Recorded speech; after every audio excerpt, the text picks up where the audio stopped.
Halo, selamat datang kembali di pembahasan mendalam kita. Pernah nggak sih Anda perhatiin, atau mungkin ngalamin sendiri ya, ada orang yang kelihatannya pinter banget, tapi kok kayaknya males banget nyoba hal susah? Iya, iya, ya. Atau sebaliknya malah. Nah, itu dia. Ada juga yang mungkin biasa aja gitu kelihatannya, tapi semangatnya, wah baja banget. Jatuh bangun, terus dicoba. Kenapa bisa beda gitu ya? Itu pertanyaan bagus banget. Dan memang ada penjelasan psikologisnya kan? Betul. Hari ini kita mau coba gali lebih dalam nih, hubungan antara keyakinan kita soal kecerdasan sama seberapa besar usaha yang kita keluarin pas lagi susah. Kita bakal banyak ngambil dari pemikiran Carol Dweck, spesifiknya bab 6 di bukunya Self Theories. Dweck lagi ya. Soal fix dan growth mindset itu pasti. Siap ya? Kita bongkar bareng-bareng? Yuk mulai. Jadi, inti utamanya nih langsung dari bab 6, Dweck, konsep usaha atau effort itu ternyata nggak sama buat semua orang. Maknanya bisa, wah beda banget. Kadang malah kebalikannya. Iya, tergantung teori pribadi kita soal cerdas itu apa gitu ya. Persis. Ini bukan cuma soal dia rajin dia malas. Bukan di permukaan aja. Tapi lebih dalam soal keyakinan dasar. Mungkin Anda ingat ya, Dweck kan punya dua mindset utama itu. Yang teori entitas atau fixed mindset. Ya, yang percaya kalau kecerdasan itu udah dari sananya, kayak takaran gitu nggak bisa banyak berubah. Sama teori pertumbuhan atau incremental mindset. Betul. Yang ini ngeliat kecerdasan itu kayak otot. Bisa dilatih, bisa berkembang kalau kita belajar dan kerja keras. Nah, fokus kita sekarang, gimana dua teori ini ngasih definisi beda ke kata usaha. Dan gimana definisi itu bikin perilaku kita beda banget. Terutama pas ketemu tantangan ya. Itu dia poin krusialnya. Oke, coba kita bedah dari kacamata teori entitas dulu ya, yang fixed mindset itu. Buat orang dengan pandangan ini, usaha keras, apalagi sampai kelihatan capek banget, ngos-ngosan gitu, itu malah sering dianggap pertanda jelek. Loh kok jelek? Bukannya usaha itu bagus? Nah, buat mereka nggak gitu. Usaha keras itu malah sinyal kalau Anda itu kurang cerdas. Logika di baliknya itu kira-kira gini, kalau kamu emang beneran berbakat, ya ngapain susah-susah? Harusnya gampang aja dong. Masuk akal sih kalau cara mikirnya gitu. Iya, jadi kalau ada tugas, meskipun objektifnya emang susah nih, tapi kalau dia harus kerja keras banget buat nyelesainnya, itu bisa dianggap bukti kalau kemampuan bawaannya emang kurang. Dweck bahkan ngutip loh partisipan risetnya bilang, Bilang apa tuh? ada yang bilang bahkan buat tugas yang susah banget pun, kalau kamu emang punya kemampuan beneran, kamu nggak seharusnya perlu usaha keras. Agak ekstrim ya kedengerannya. Wah, iya juga ya. Terus implikasinya apa kalau gitu? Kalau usaha keras dianggap negatif? Implikasinya, ya usaha keras itu jadi sesuatu yang beresiko. Bahkan bisa dibilang berbahaya buat citra diri mereka. Berbahaya? Kok bisa sampai segitunya? Apa bahayanya? Gini, dalam kerangka fixed mindset, kan kecerdasan itu kayak harta karun yang udah tetap nilainya. Penting banget buat jaga citra pinter. Nah, kalau Anda usaha mati-matian nih, buat tugas susah, terus hasilnya kurang memuaskan atau malah gagal, ya? Lebih dari sakit, itu dianggap kayak vonis final. Bukti kalau kemampuan Anda emang terbatas gitu aja. Gak ada alasan lain. Gagal padahal udah usaha keras. Itu bukti mutlak kalau Anda emang gak cukup pintar. Waduh, jadi ngancem konsep diri banget ya? Tepat. Ngancam banget konsep diri sebagai orang yang berbakat. Makanya, usaha keras itu kayak ngebuka pintu lebar-lebar buat orang menilai nilai kecerdasan bawaan Anda yang dianggap tetap itu. Jadi ya lebih aman kalau nggak terlalu ngoyo. Biar kartu as kemampuan Anda tetap aman, tersembunyi gitu. Oke, paham. Jadi usaha itu malah bisa jadi bumerang, potensi buat membongkar kelemahan diri di mata mereka. Ini jelas beda banget sama pandangan teori pertumbuhan atau incremental mindset ya. Kalau di sini, usaha dilihatnya gimana? Ini dia, beda 180 derajat. Kalau buat penganut teori pertumbuhan, usaha itu justru bahan bakar utamanya. Usaha itu mekanisme penting buat ngaktifin sekaligus ngembangin kecerdasan yang ada. Jadi bukan tanda kelemahan sama sekali. Sama sekali bukan. Mereka percaya potensi itu harus dibangunin, diasah, ya lewat kerja keras itu. Jadi usaha itu alat paling ampuh buat belajar, kuasai hal baru, ya buat mencapai potensi penuh. Jadi kalau ketemu kesulitan, perlu usaha keras, Itu malah bagus. Justru itu, bukan hal yang memalukan, tapi bagian normal, bahkan penting dari proses pertumbuhan. Usaha itu teman, bukan musuh. Ini bukan cuma beda selera ya, tapi beda fundamental soal gimana kecerdasan itu bekerja dan potensi itu bisa keluar. Perbedaan cara pandang yang fundamental ini pasti kelihatan banget ya di perilaku sehari-hari. Terutama pas orang milih mau ngerjain apa atau pas lagi susah gitu. Apa konsekuensi paling jelas dari pandangan teori entitas soal usaha ini? Konsekuensinya lumayan serius sih, dan bisa menghambat banget. Pertama, yang paling kelihatannya, kecenderungan buat menghindari usaha keras. Mereka mungkin lebih milih tugas yang gampang aja, yang udah pasti bisa. Ogah ambil tantangan kalau kira-kira bakal maksa mereka kerja keras. Main aman ya? Bisa dibilang gitu. Kedua, ini sering banget nyebabin apa yang Dweck sebut pemikiran berulang atau rumination negatif soal usaha. Jadi nggak cuma menghindar, tapi otaknya muter-muter terus mikirin bahayanya kalau usaha keras. Kayak gimana tuh contohnya? Ya, mikir terus, gimana kalau udah capek-capek usaha, tapi tetap gagal? Wah, itu kan bukti aku nggak mampu. Pemikiran kayak gini bisa bikin orang jadi malas gerak, karena fokusnya cuma ke risiko gagalnya, bukan ke potensi belajar atau berhasilnya. Jadi nggak cuma perilakunya yang menghindar, tapi mentalnya juga kayak kejebak dalam kekhawatiran gitu ya? Tadi Anda nyebut juga soal perilaku defensif. Nah, betul. Konsekuensi ketiga nih, yang menarik banget dan dibahas lumayan detail sama Dweck, itu munculnya strategi buat melindungi diri yang namanya self-handicapping. Self-handicapping? Apaan tuh? Kayak sengaja bikin susah diri sendiri. Mirip gitu. Ini bukan sekedar males ya, tapi lebih kayak taktik, seringnya sih nggak sadar-sadar banget, buat ngelindungin citra diri. Bergelas sama Jones, yang digutip Dweck, itu ngedefinisiinnya sebagai tindakan sengaja bikin hambatan buat diri sendiri sebelum ngerjain tugas yang menantang. Contohnya gimana tuh? Biar kebayang. Contoh paling klasik nih, mahasiswa yang sengaja nggak belajar cukup sebelum ujian penting. Atau karyawan yang nunda-nunda bikin laporan penting sampai mepet banget deadline-nya. Jadi kayak sengaja nyabotase peluang sukses diri sendiri gitu. Loh, kok aneh ya? Kenapa orang sengaja nyusahin dirinya sendiri? Apa untungnya coba? Apalagi kalau pakai logika teori entitas tadi. Nah, ini dia pinternya yang ironis dari self-handicapping dalam kerangka fixed mindset. Logikanya gini, kalau saya sengaja nggak belajar, kan saya bikin handicap nih. Ya. Terus kalau saya gagal ujian, Ya wajar aja gagalnya, kan nggak belajar, gitu. tepat. Saya punya alasan eksternal. Saya bisa bilang ke diri sendiri atau ke orang lain, ya pantas gagal, orang nggak belajar.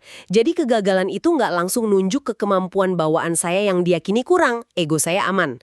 Kecerdasan saya yang asli nggak terbukti jelek. Kalau gagal, kalau berhasil gimana?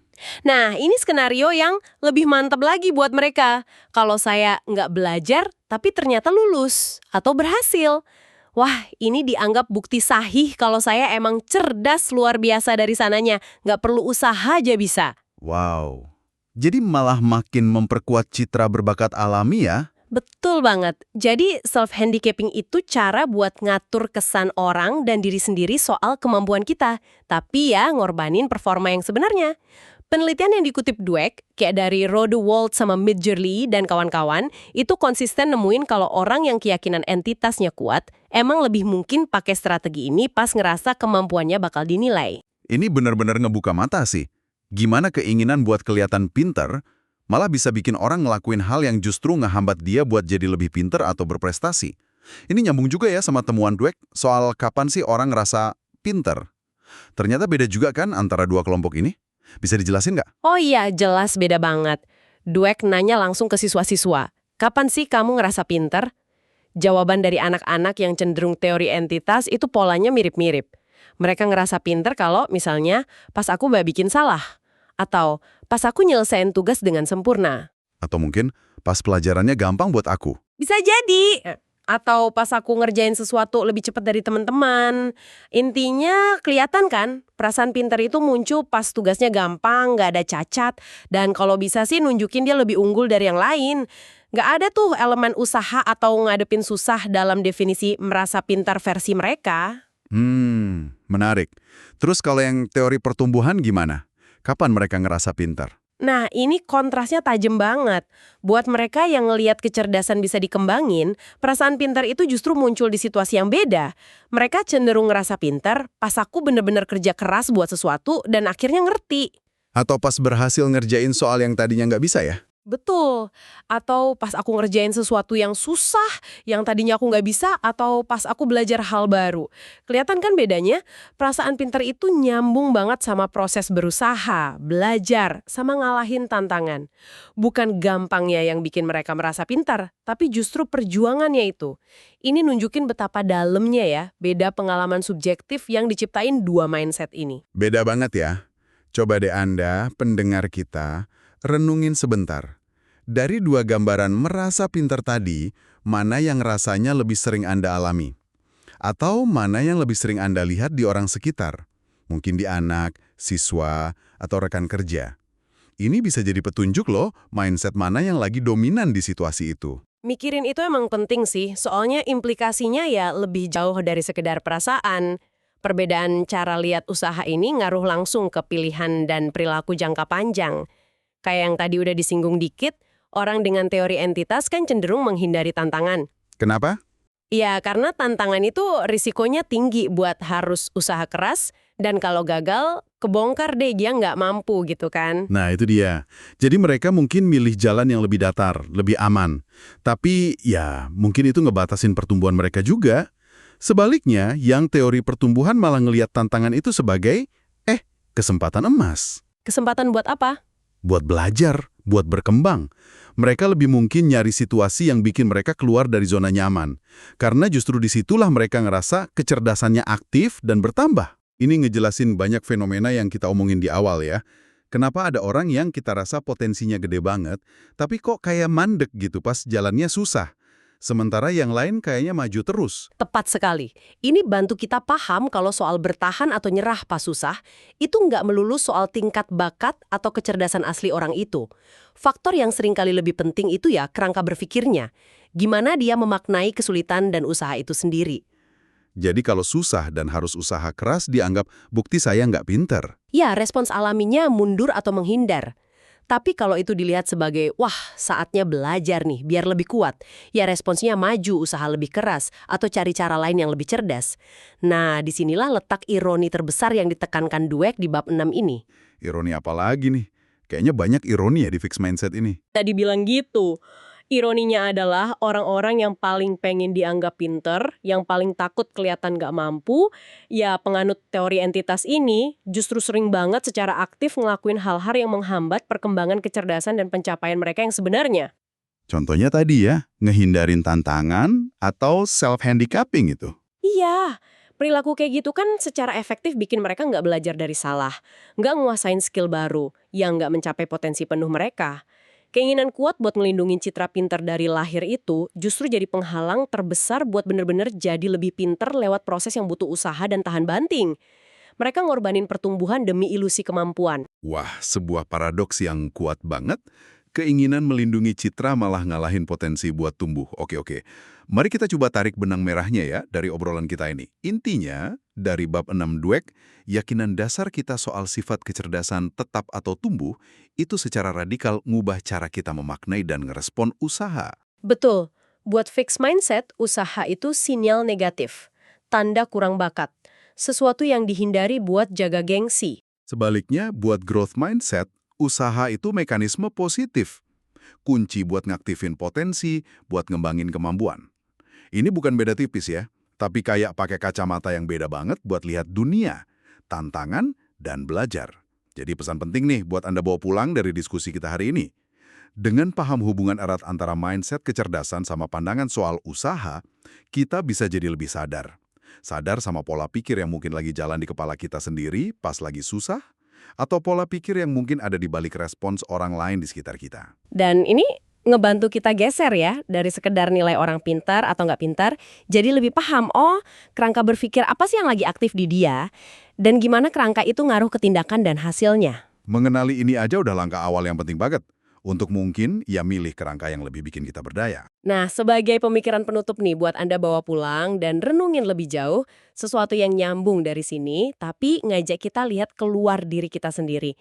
Kalau kita sekarang tahu nih, di fixed mindset, usaha keras itu sering konotasinya negatif, tanda lemah. Coba deh kita pikirin.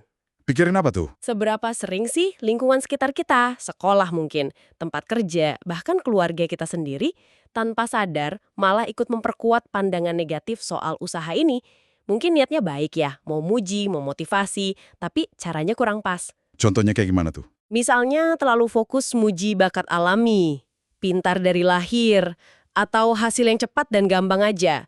Sementara proses perjuangannya, strategi yang dicoba, gigihnya pas susah, belajar dari gagalnya, itu malah kurang dihargai atau bahkan diabaikan. Terus coba bayangin dampaknya kalau kita sebagai individu dan bareng-bareng mulai secara sadar geser fokusnya. Gimana kalau kita mulai secara jelas menghargai, ngobrolin, dan ngerayain nggak cuma hasil akhir, tapi juga usaha cerdas? Usaha cerdas. Maksudnya? Ya, usaha yang pakai strategi efektif, yang gigih, yang bisa adaptasi, yang mau belajar dari gagal. Gimana kalau kita mulai lihat usaha cerdas ini bukan sebagai sesuatu yang pisah dari kecerdasan, apalagi lawannya, tapi justru bagian integral dari gimana kecerdasan itu muncul dan berkembang di dunia nyata. Pergeseran fokus ini, bisa jadi punya dampak besar buat motivasi, ketahanan mental, dan pencapaian kita semua. Ini pertanyaan besar sih buat kita pikirin bareng. Pertanyaan yang relevan banget dan bikin mikir ya. Terima kasih banyak sudah menyimak kupasan mendalam kita kali ini. Semoga ini ngasih Anda kacamata baru buat melihat diri sendiri dan orang lain pas lagi menghadapi tantangan. Kami harap Anda bisa luangkan waktu buat refleksiin pandangan Anda sendiri soal hubungan krusial antara keyakinan tentang kecerdasan dan makna usaha dalam perjalanan hidup Anda. Sampai jumpa di kesempatan berikutnya.